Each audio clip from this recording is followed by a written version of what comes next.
go. There are many dreams that have come true when the announcement came through. He's back! Kai Sotto's back in the Sixers. G'day. The fan MVP going back to defend his title. Oh, what a dream. Bring it on, Kai Sotto, back in the NBL. How much do you love it? Yeah. Well, it's all great material for us, isn't it? So there's been about 6 different variations of the question of what does Matt think, including one. Does Matt believe that, there's another one, Darren has sent through on clutchradio.com, what are the odds for Kai Sotto going back-to-back as fan MVP? Another one... Odds on. It'll be 1.01. Jezza has sent through also via clutchradio.com how long before the first triple-double game for Kai Sotto? That's easy, I can answer that. He's going to have a triple-double against the Oklahoma City Thunder. and they're all going to say, see, I told you so, he's better than Chet Holmgren. You know, they're feeling crazy, but I jest, by the way, in case I know they're listening. No, I don't really believe that. That's a joke. But anyway. Will Kai Sotto win the MVP in NBL 23? By the length of the straight. Kidding. The aggregators don't aggregate me, as Bill Simmons is fond of saying, but will he win the MVP? No. Here's the thing when it comes to Sotto, and I know he was contracted back, but if you're in a position with the Adelaide D6ers and you've made the 2 big signings already, and I know that Xavier Munford has not panned out, but they're still looking for another import guard, looking at another local big as well, but this is a team with Antonius Cleveland and Robert Frankston that are a genuine chance of doing some real damage this season.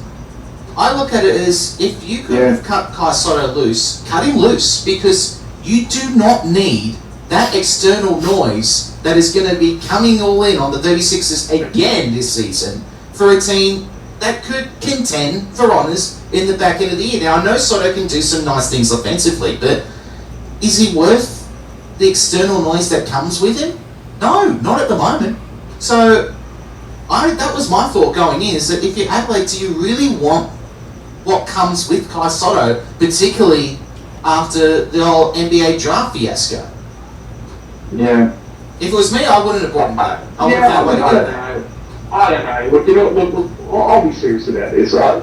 With Sotto. He did flash in the NBL last season, and I'd be a fool to say otherwise. There were games, particularly offensively, you know, we talked about his defence long enough, where he showed that he's got some skills that he can be effective at this level. I'd just like to see him build up his body a lot more, and hopefully he does that this season. Look, at the end of the day, CJ is a fan. You know, I think CJ really supports the kid, and I think he was protecting him a little bit last season until such time as he had to unleash him, as it were, because of the injuries to Bearsko and Humphreys, and obviously with Humphreys gone now, that potentially opens up a spot.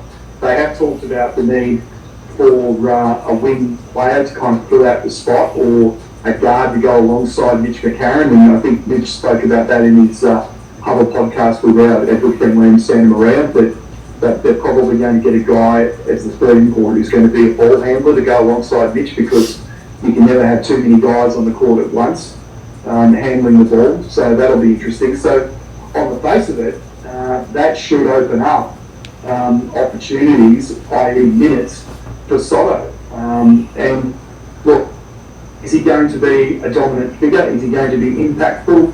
Probably not. I hope he improves. I hope, for Adelaide's sake, he's going to have to. It's going to be interesting to see. You know, you sort of look at him and you go, well, you know, the NBA draft was a debacle, and I said that from day one.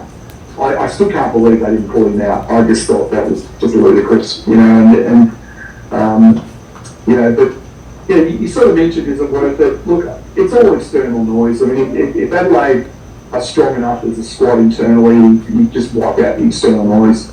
Yeah, I mean, it's fun for us, all the social media stuff and all the YouTube stuff, and me being the #1 critic of Kai Sotto.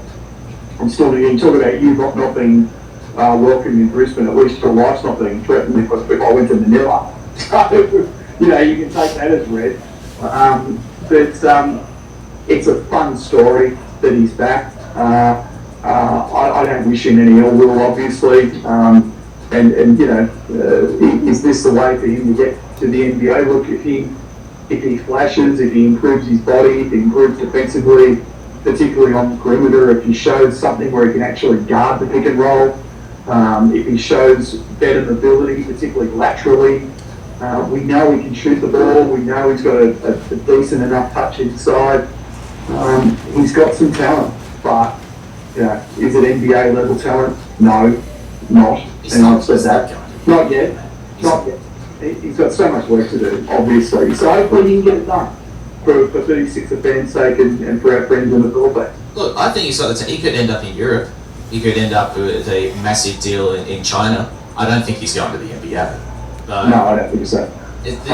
I really hope for the kid's sake that he does progress this season and he does become that guy that he's been touted as it is, or somewhere close to that.